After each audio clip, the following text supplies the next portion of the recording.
jo penso que la filosofia pròpiament dita és aquella que orienta la vida, que orienta l'acció, que ens orienta. O sigui, no és la filosofia que vol explicar-ho tot.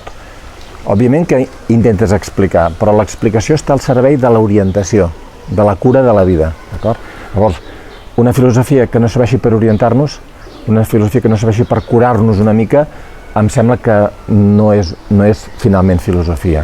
Per tant, l'intent, el que vull, o sigui, el desig és que això, que aquesta reflexió sigui beneficiosa, literalment beneficiosa, és a dir, que faci bé a les persones, en tota circumstància, I, de fet, el que passa en aquest llibre és que hi ha, per un costat,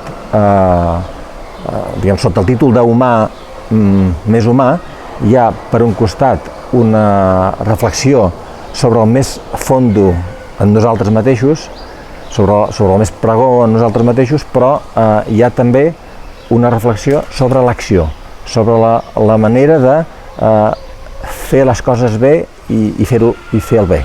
Llavors, hi ha una relació entre, diguem-ho així, la vibració del nostre si mateix, de la vibració de la nostra ànima, i la forma com aquesta vibració amara la bona acció.